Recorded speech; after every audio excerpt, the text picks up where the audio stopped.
Namaskar, this is Firstpost and you're watching Vantage with me, Palki Sharma.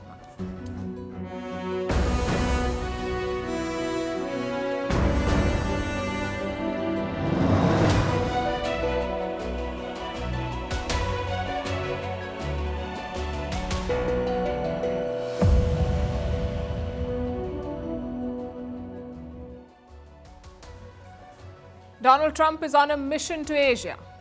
He was in Japan today and Tokyo rolled out a Trump-style red carpet with American beef, baseball, golf presents and rare earths. It was a masterclass on wooing President Trump. But what did Japan get in return?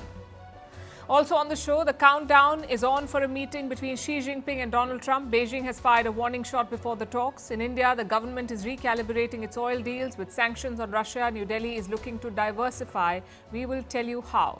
In the US, Elon Musk wants $1 trillion pay package. If not, he may leave Tesla leadership. And a worrying statistic from OpenAI, it says 1 million people every week are talking about suicide to ChatGPT. All this and more lined up. The headlines first. US forces kill at least 14 people in strikes in the Pacific Ocean. Washington says it destroyed 4 drug smuggling boats in the operation. The Trump administration's anti-narcotics campaign has killed more than 50 people so far and destroyed at least 14 vessels in the Caribbean and the Pacific. Talks between Pakistan and Afghanistan remain deadlocked after their worst border violence in years. On Saturday, talks aimed at establishing long-term peace began in Turkey, but there has been no breakthrough. The one-time allies have had frosty relations since the Taliban returned to power in Afghanistan in 2021. In India, the second cloud seeding trial was conducted in Delhi today. It's a first-of-its-kind initiative. 3 more trials will be held till December. Cloud seeding is the process of generating artificial rainfall. This is being done to tackle Delhi's severe air pollution. Ethiopia calls for international mediation with Eritrea over its access to the sea. Addis Ababa says it has an irreversible claim to the coastline as tensions rise between the Horn of Africa neighbors. More than 30 years ago, Eritrea gained independence from Ethiopia and left it landlocked. And Elon Musk's company XAI launches Grokipedia to compete with Wikipedia. The content on it is generated by artificial intelligence. Musk has been a regular critic of Wikipedia. In 2024, he accused the site of having ideological bias.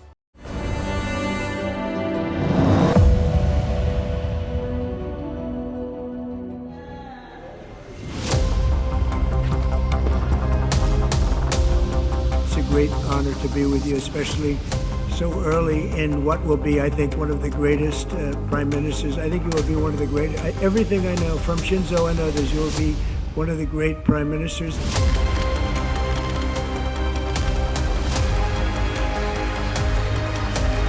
This woman is a winner in the history of Japan. Thank you, Mr. President.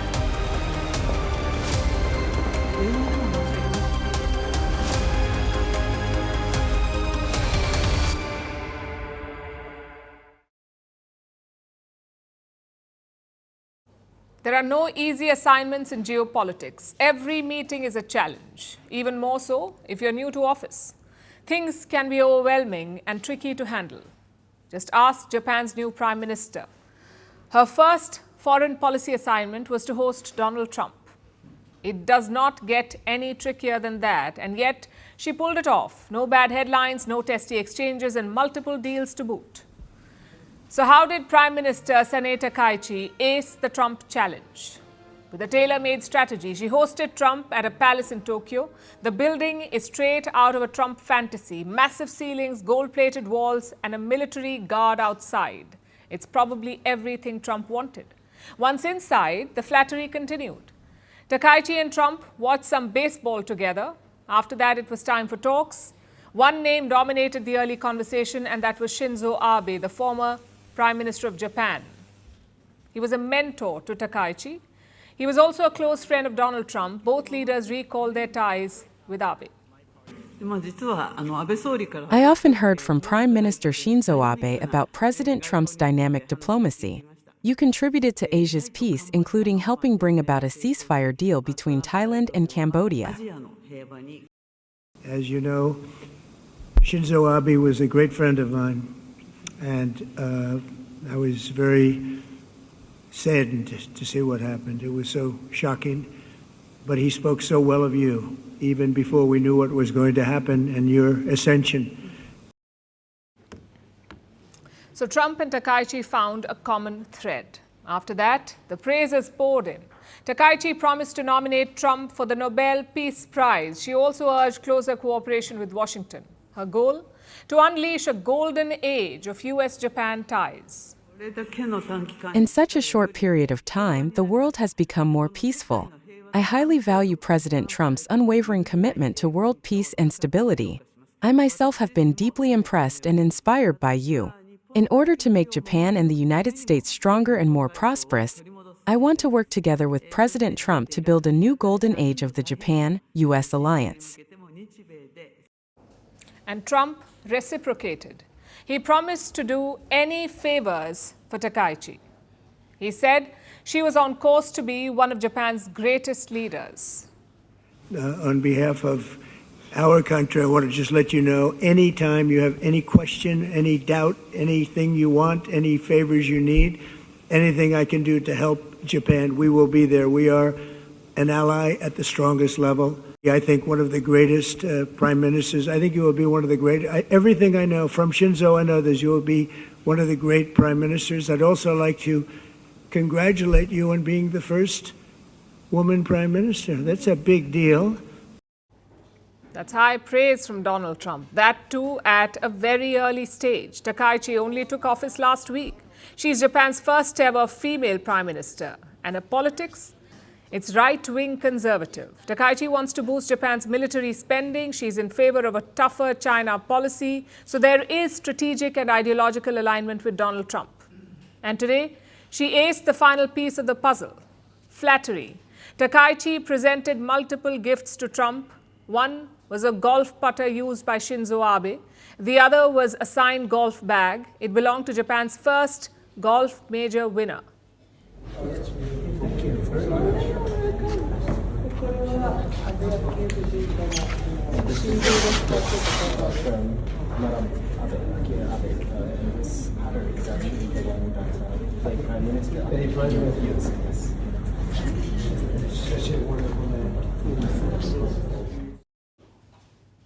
At lunch, there was more appeasement. Japan served American rice and American beef to Trump.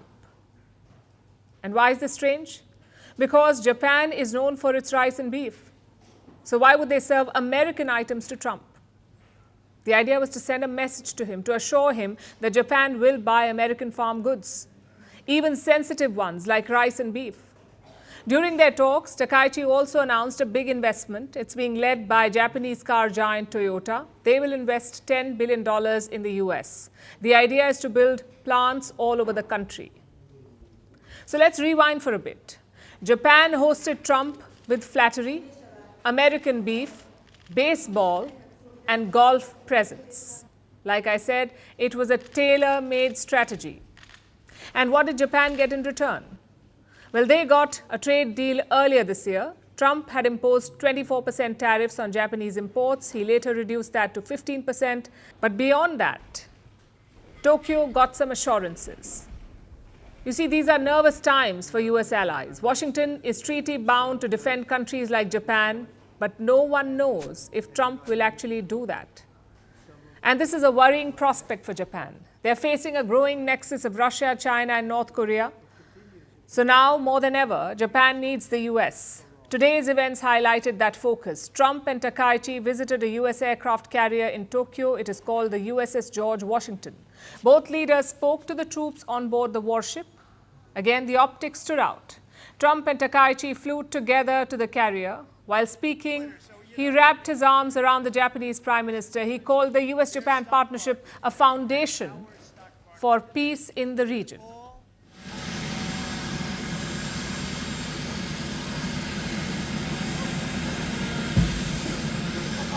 This woman is a winner. So, you know, we've become very close friends all of a sudden. The first female Prime Minister in the history of Japan.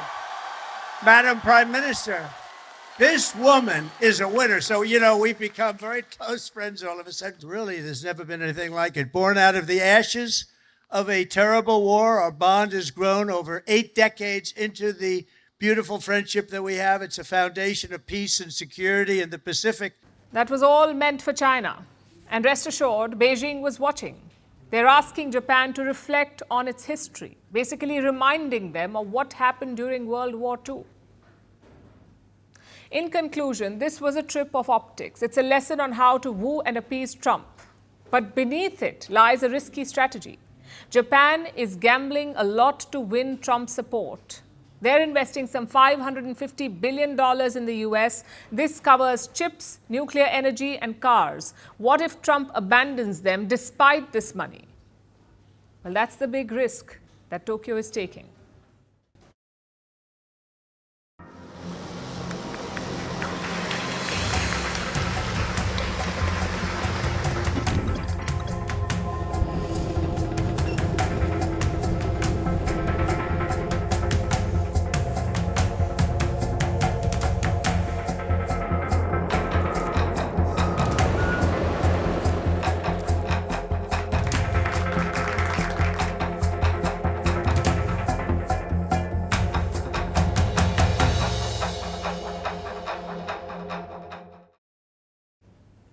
If you've been following Trump lately, you know that 2 words keep popping up: rare earths.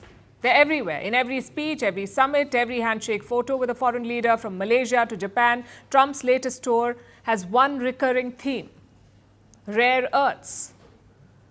And these aren't your everyday rocks. They're the building blocks of modern life, from smartphones to fighter jets, electric cars to missiles. You need rare earths to make all of them.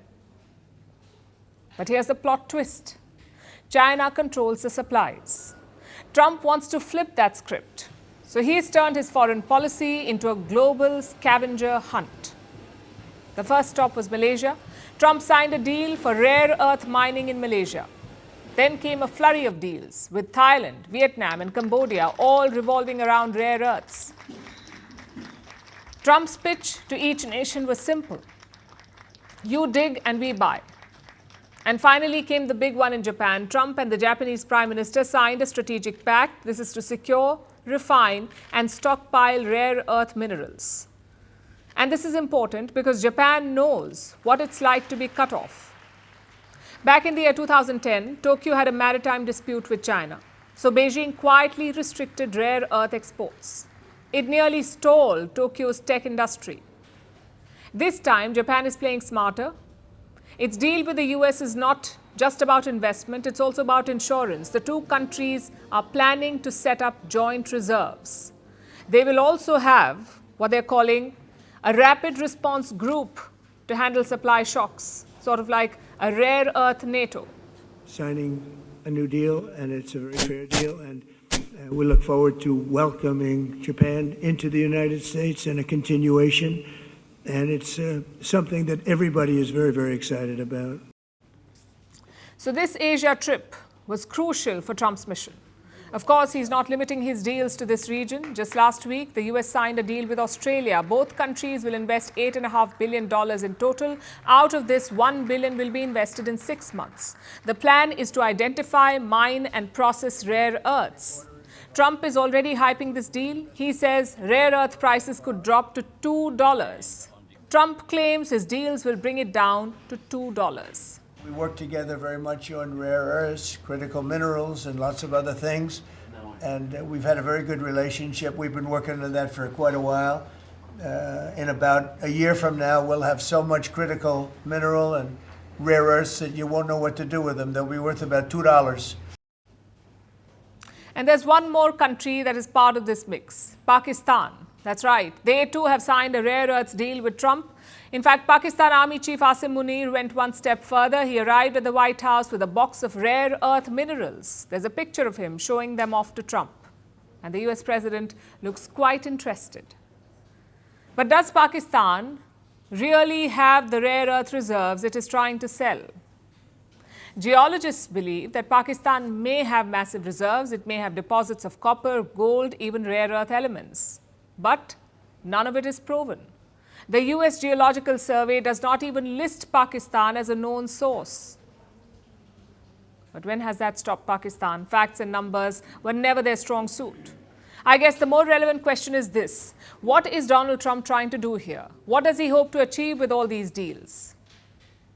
You see, we may call these minerals rare earths, but the fact is they are not rare. You can find them in soil across the globe. You can even mine them. The challenge begins after that. The challenge of processing.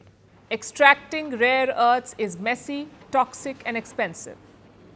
It's a game that China has aced and controlled since. They took the lead decades ago. And they did it for two reasons. First, Beijing did not mind the pollution it caused. And second, it subsidized every stage of the supply chain. That gamble has paid off. Today, China processes about 70% of the world's rare earths, and it refines nearly 90% of it. It's a classic monopoly.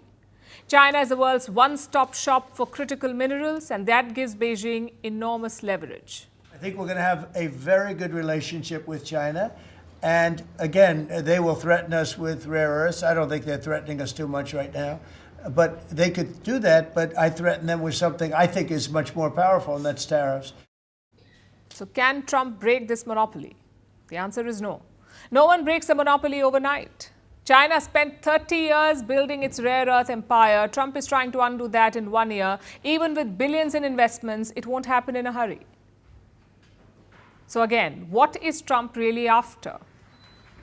You could say part of it is optics. He's trying to show that he is not sitting idle, that he is doing something about it. The other part is building self-reliance. China has threatened to block rare earth exports. The US doesn't want to be left scrambling for metals, hence the flurry of deals. There's also legacy involved. Trump wants to be remembered as a president who declared mineral independence. But will it actually break China's grip?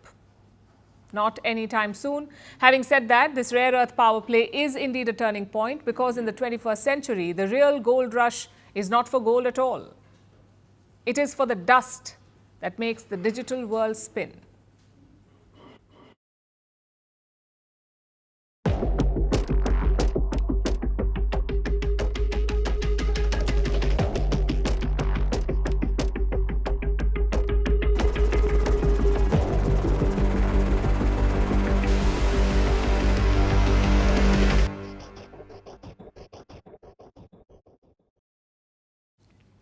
The countdown has begun. In less than 48 hours, Donald Trump and Xi Jinping will meet. It's a high-stakes summit. The US and China are looking to reset trade ties.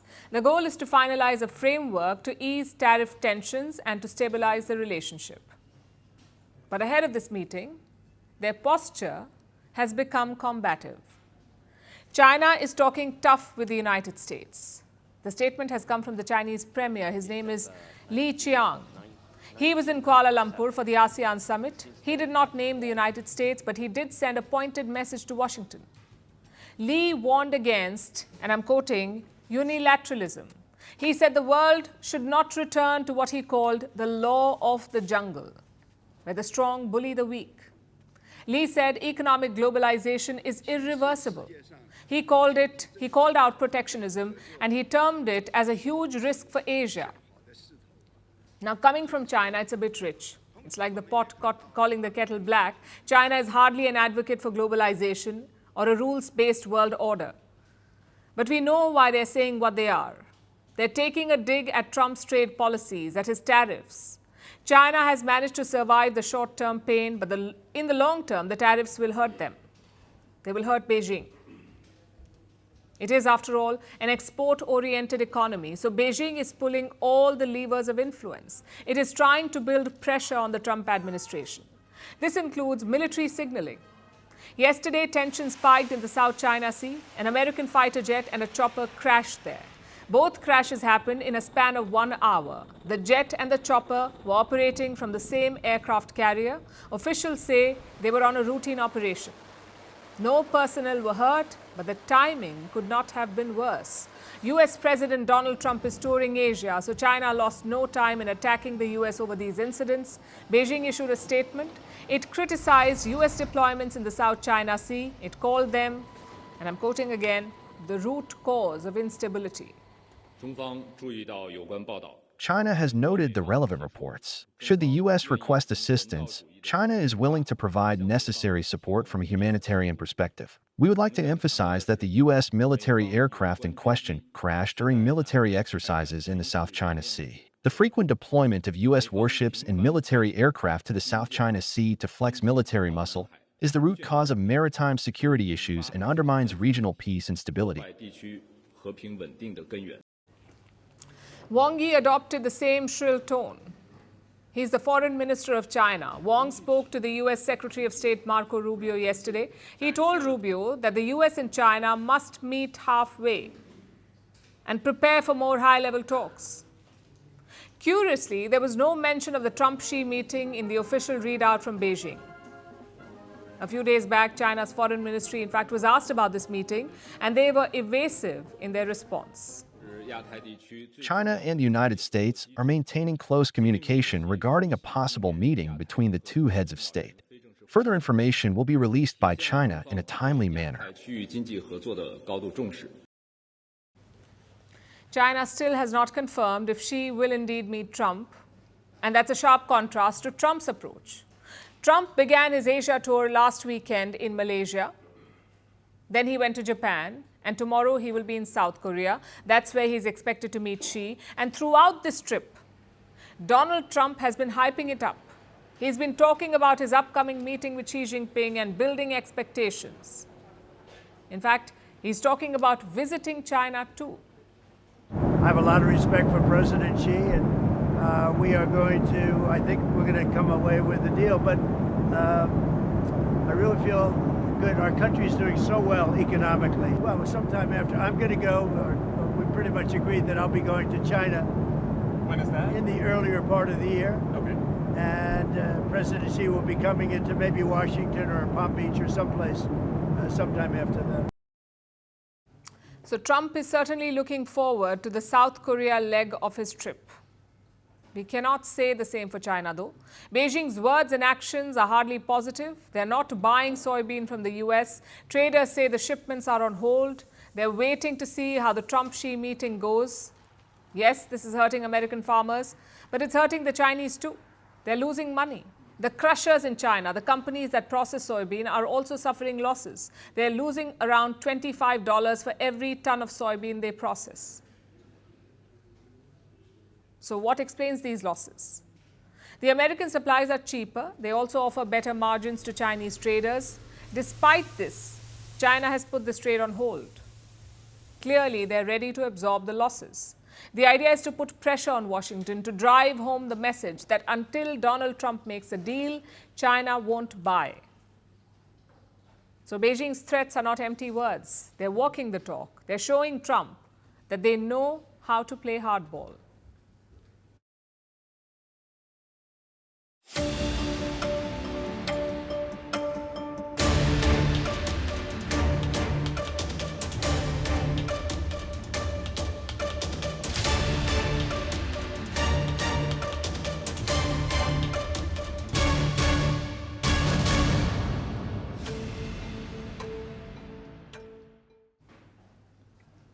Let's talk about India's oil purchases.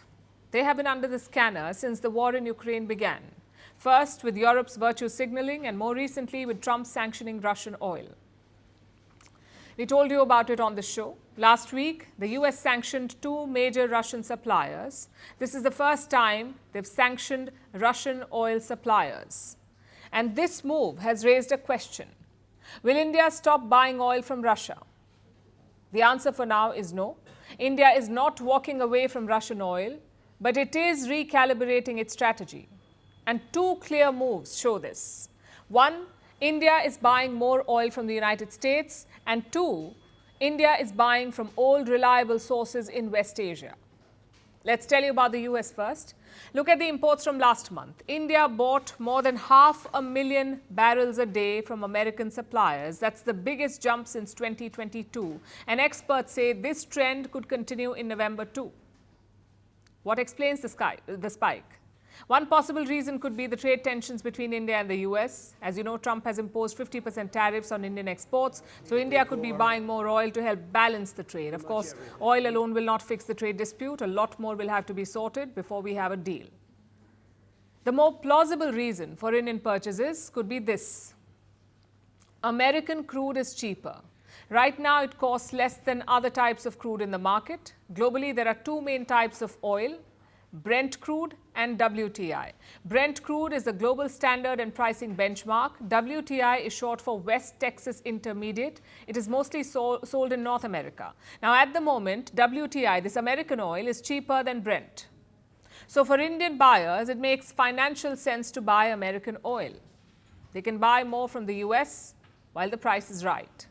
That's called arbitrage. It is taking advantage of a price gap. And that's exactly what India is doing. It is picking up more barrels from where the price is lower. At the same time, India is also stepping up purchases from West Asia. That's part two of the strategy. From some of its old oil partners. Take Iraq, for example. India is buying more from Iraq's Basra oil fields. The crude from there is called Basra Medium. It now makes up nearly 20% of India's purchases.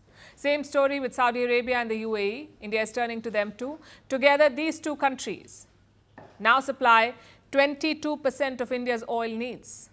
So West Asia accounts for almost half of India's oil basket. That's just Iraq, Saudi Arabia and the UAE. Almost 50% of India's oil imports. And India has long-standing ties with these nations. They offer price stability. More importantly, they offer reliability.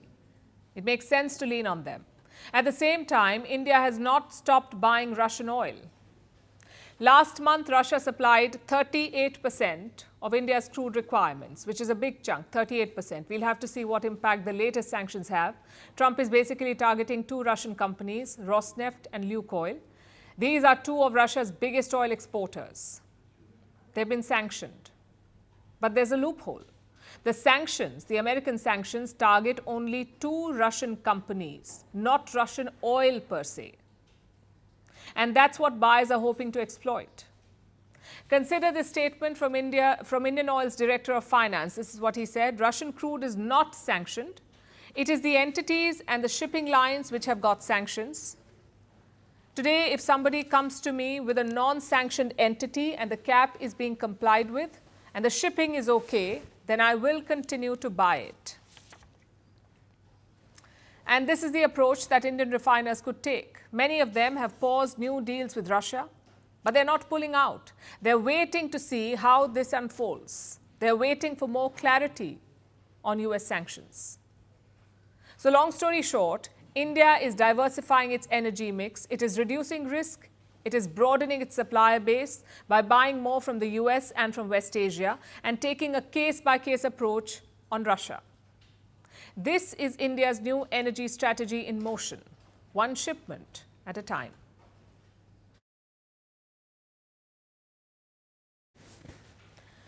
If you have followed Tesla for any length of time, you know the drill. Elon Musk threatens to leave, the board panics, shareholders squirm, and somewhere between the panic and the paperwork, Musk walks away a little richer.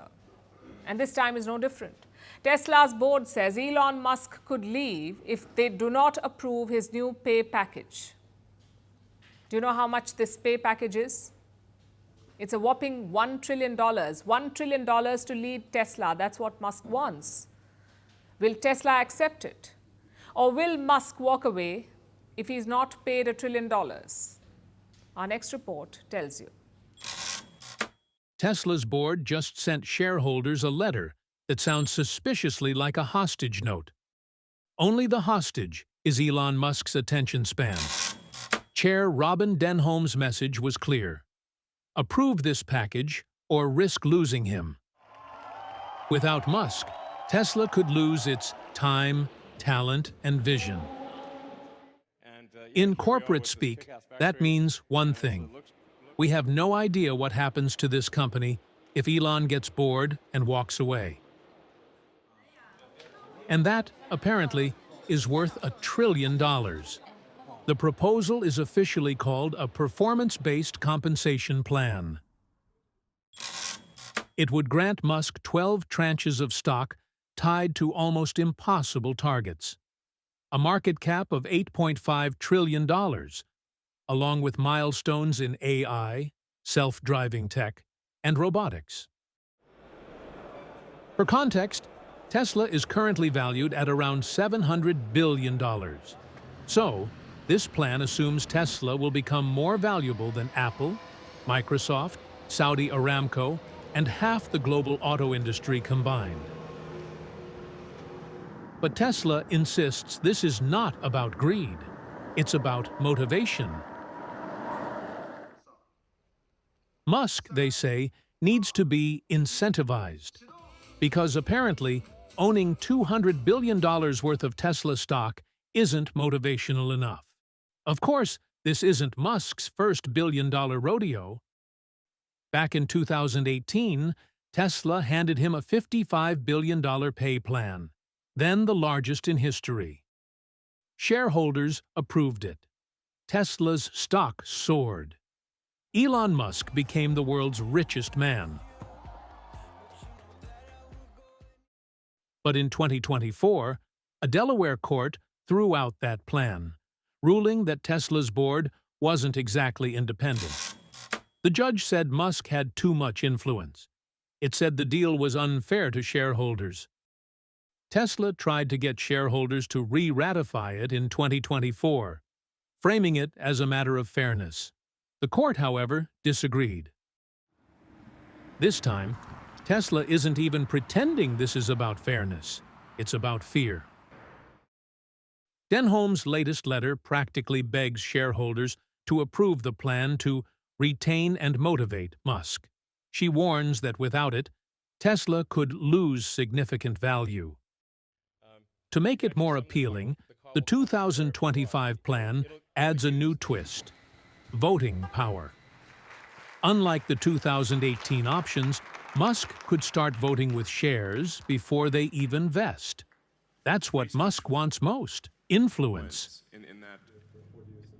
But not everyone's clapping. Proxy advisory firms have already told shareholders to vote no. They call the package too large and unduly influenced by Musk. And here's what Denholm's letter doesn't mention: Tesla's real problems. The lineup is aging. Competition from China and Europe is fierce. Regulatory credits, a key profit driver, are vanishing. FSD, that is full self-driving, still isn't fully self-driving. And Musk's side projects, from politics to social media chaos, have turned off institutional investors. I'm not just MAGA. I'm dark, gothic MAGA. Yet Tesla's board isn't offering a plan to fix these. Just a reminder that Musk could walk. So is this real or a trillion-dollar bluff? Here's the uncomfortable truth. Musk has threatened to leave before. He never really has. He flirts with departure the way he flirts with Mars colonization, dramatically and often. But this time might be different. Or maybe it's just Act 3 of the same old play. Because when it comes to Elon Musk and Tesla, one thing's certain. The drama always pays. Yeah, we'll only be doing the...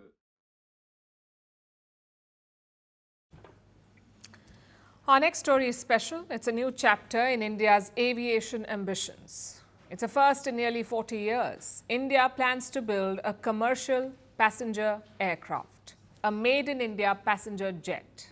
And who will make it?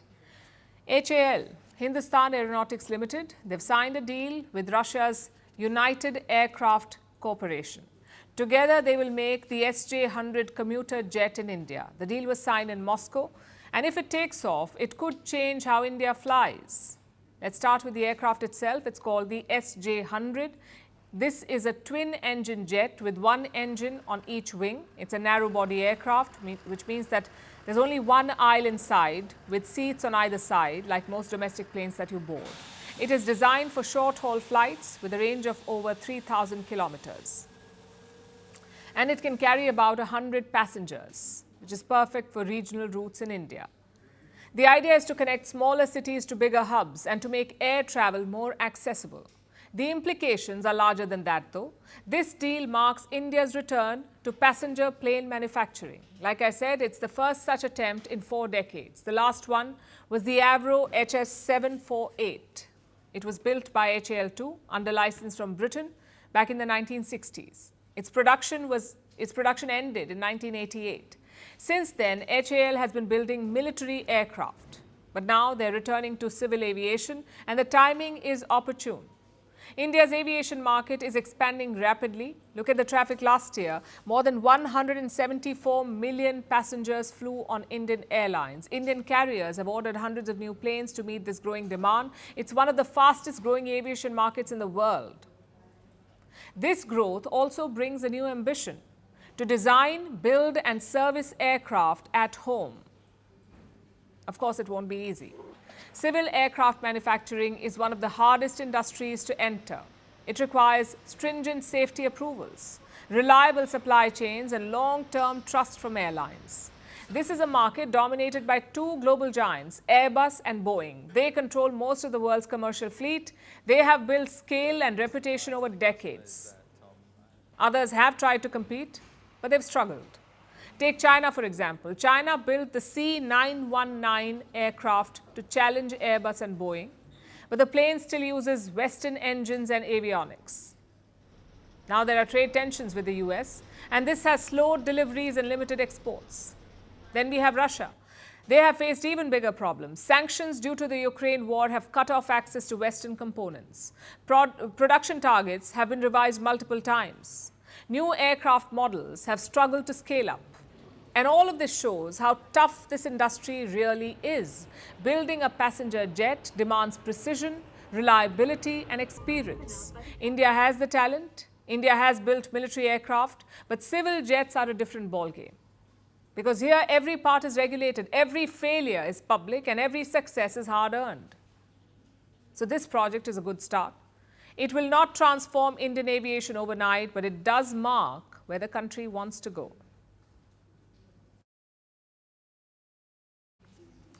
Big tech is back in the headlines. The industry that built the future is now rewriting its own. They're cutting jobs. They're restructuring terms of engagement. And at the center of this churn is artificial intelligence. The latest company to make headlines is Amazon. It plans to cut thousands of jobs. Reports say anywhere between 14,000 to 30,000 jobs will be cut. Amazon says it is becoming leaner and more efficient. Of course, it's not the only company doing this. It's a familiar story across Silicon Valley. Microsoft, Google, Meta, they've all been slashing jobs as they pour billions of dollars into AI. These companies say it is evolution. Critics say it is a warning that automation is moving faster than people can adapt. So is this the future of work? The cost of innovation, or both? Here's our report. Amazon is cutting jobs again. In its latest round, Amazon is axing 14,000 corporate roles. It's one of the company's biggest layoffs to date. The announcement came after a report suggested the number could be much higher, as many as 30,000 positions. Amazon hasn't ruled that out. These cuts affect corporate staff, teams in management, human resources, operations, and technology. Its warehouse or delivery workers are not affected, at least for now. The company's corporate workforce totals around 350,000 people worldwide. The e-commerce giant had about 1.56 million full-time and part-time employees at the end of last year.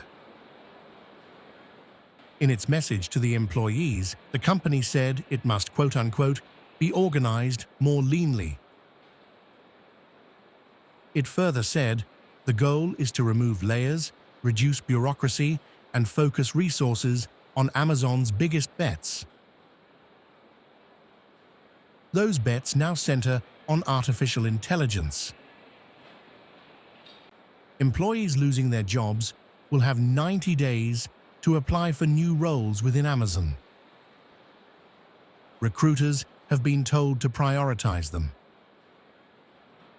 Those unable to find a new position will receive severance pay and health benefits.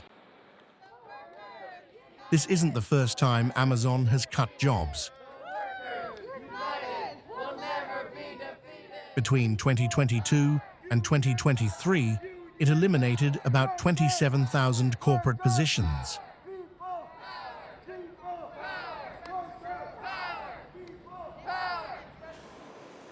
At the time, the company said it had overhired during the pandemic when online demand surged. So why another round now? Partly because of artificial intelligence. Chief Executive Andy Jassy says AI is transforming how work gets done.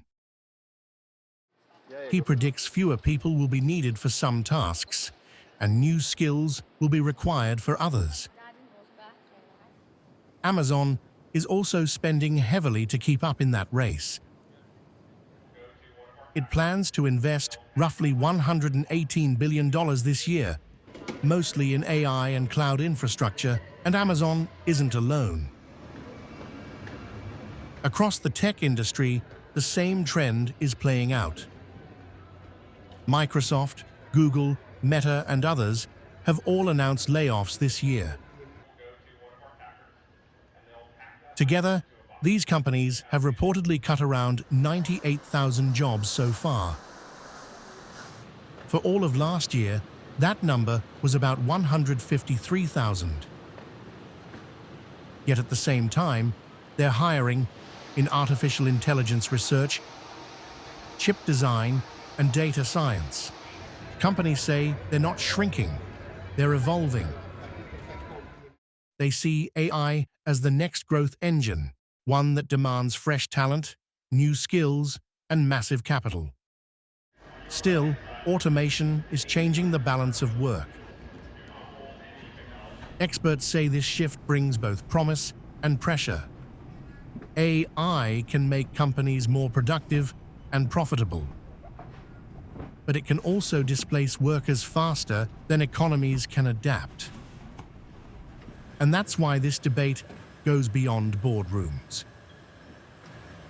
This isn't just a story about layoffs. It's a story about transformation, and a reminder that the AI revolution creates and destroys in equal measure.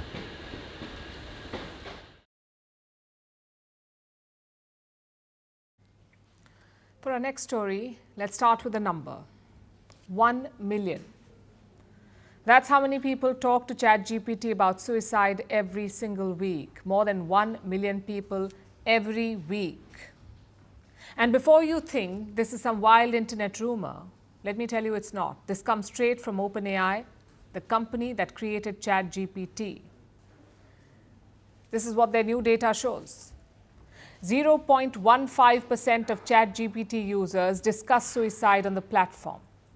Now, 0.15% might sound tiny, almost like a rounding error, but in this case, it's not. ChatGPT has around 800 million weekly users. 0.15% of that is more than 1 million people, and that is alarming to say the least. Because ChatGPT is not a therapist. It does not diagnose, it does not treat, it does not intervene, it just reflects what you say. So why do people turn to it to talk about suicide? Because the bot sounds like a therapist.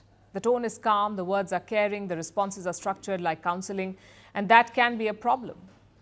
Also, OpenAI says another 0.15% of users show, and I'm quoting, heightened emotional attachment to ChatGPT. So that's another 1 million people forming real emotional dependence on an AI. People are treating it like a best friend. Some treat it like a partner, others like a therapist. And for some, it is the only one who listens. But you see, AI does not listen. It just predicts what to say next. It's like having a mirror that nods as you break down. And this has been a problem before.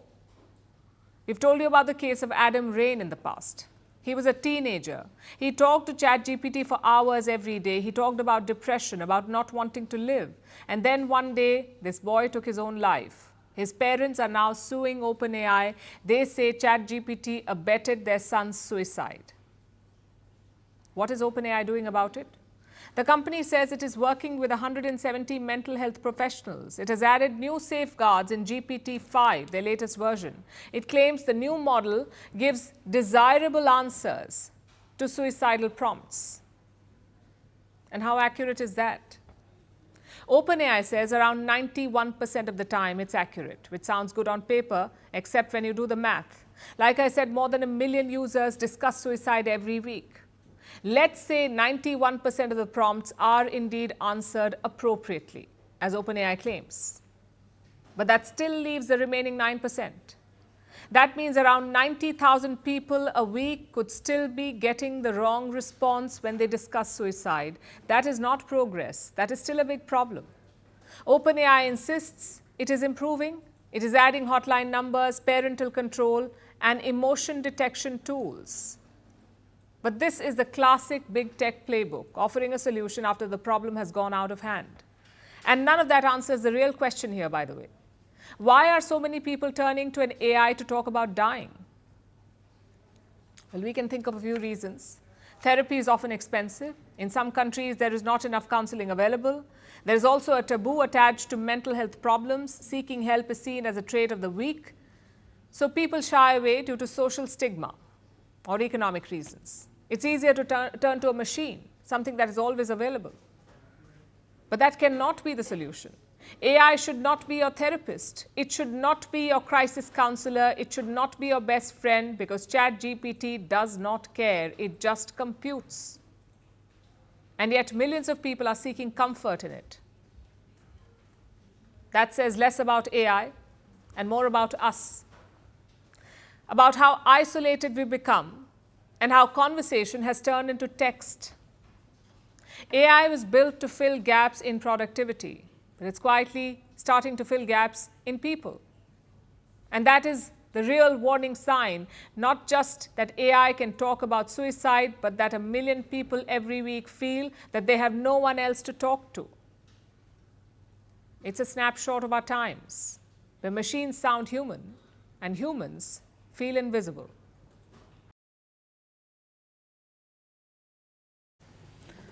Our final story tonight is from the Caribbean. A powerful storm is moving in from the sea. It's called Hurricane Melissa. Winds are reaching 280 kilometers an hour. Rain is coming down in sheets and coastal towns are emptying out. This is a Category 5 hurricane, which is the highest level of storm on record. It is strong enough to flatten homes and flood entire neighborhoods. It is the strongest storm on Earth this year and the worst that Jamaica will be facing in years. The island is bracing for impact. Elsewhere, Cuba and Haiti are also preparing. 7 lives have already been lost and millions more are in the storm's path. Here's a report.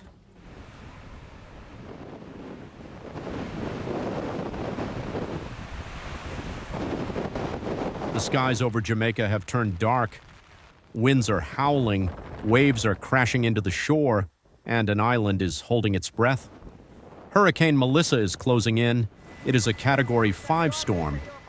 It's the strongest storm Jamaica has seen since records began 174 years ago. Winds are reaching 280 kilometers per hour, gusts even stronger. It is moving slowly, only 7 kilometers per hour. Experts say the storm's slow pace could bring hours of destruction once it hits. The storm's outer bands are already pounding the island. Palm trees strain and buckle in the wind. Waves slam into the harbor, and the streets of Jamaica's capital, Kingston, are deserted. Prime Minister Andrew Holness says there is no infrastructure in Jamaica that can withstand a storm of this scale. His government has done all it can. Evacuation orders have been issued. Shelters are open. Hospitals have moved patients to higher floors. But many residents are still at home. Some say they fear looting. Others say they have nowhere else to go. The Red Cross says up to 1.5 million people could be affected. Coastal towns are already cut off. Relief teams are standing by, ready to move once the winds ease. The World Meteorological Organization calls this hurricane, quote-unquote, the storm of the century. It's a massive hurricanes heading towards Jamaica, and it would have a direct impact in the coming hours into Jamaica. So the winds for Jamaica is expected to reach about 280 kilometers per hour, with gusts picking up to 350 kilometers per hour. Rainfall could reach 700 millimeters. That's twice Jamaica's usual monthly average. Storm surges of up to 4 meters are expected on the southern coast. Officials warn of flash floods and landslides. The U.S. National Hurricane Center says Melissa is catastrophic. Winds near its center are strong enough to destroy most buildings. The storm has already claimed lives. 3 people have reportedly died in Jamaica, 3 more have died in Haiti, and reportedly 1 has died in the Dominican Republic. In Cuba, more than 600,000 people have been evacuated. Classrooms have turned into shelters. Doctors and volunteers are providing food and care to families seeking safety. In Santiago de Cuba, one woman says she fled because her home could not survive the wind. My house is in very bad condition. The members of government quickly told me that I had to evacuate as soon as possible due to the proximity of this Category 5 hurricane. It is very dangerous for Santiago de Cuba. We must preserve life. We must preserve it above all else. In Haiti, more than 3,600 people have moved to temporary shelters. Flights have been suspended, and boats are banned from sailing. Melissa is now reportedly the strongest storm this year. It has already rewritten weather records across the Caribbean. For Jamaica, Cuba, and Haiti, the fight is now for survival. When the wind dies down, what remains will tell the story of this fierce storm.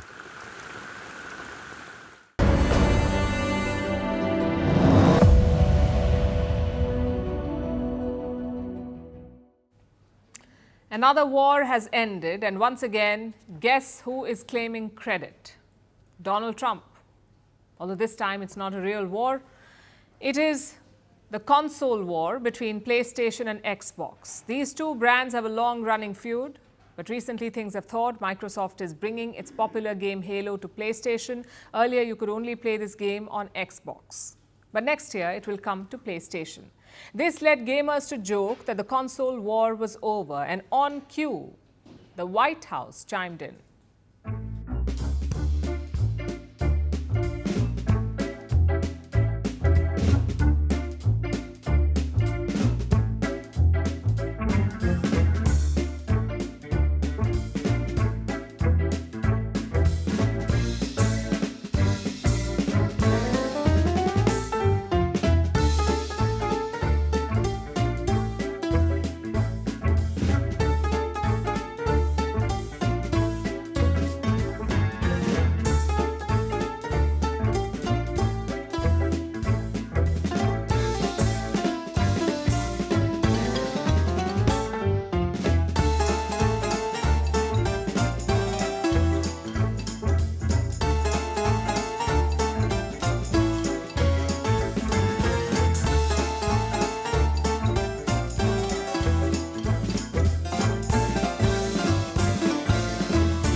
And now it's time for Vantage Shots, images that tell the story. Hamas searches for bodies of Israeli hostages in the tunnels of Gaza. 3 dogs with blue fur were spotted in the Chernobyl exclusion zone in Ukraine. And Germany demolishes 2 nuclear power plant cooling towers within seconds. Finally, we are taking you back in history. On this day in 1886, the Statue of Liberty was officially dedicated to America. It was a gift from France to the United States.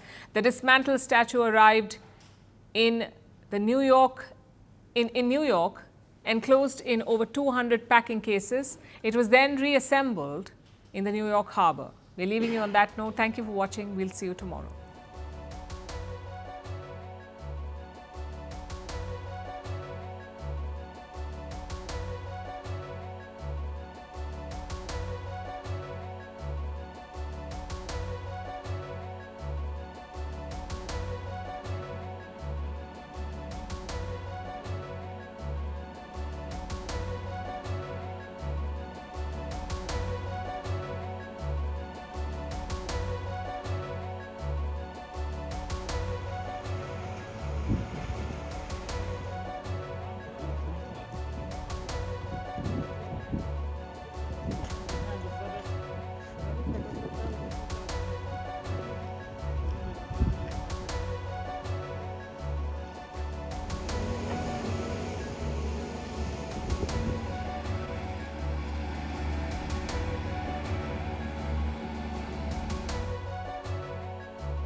Want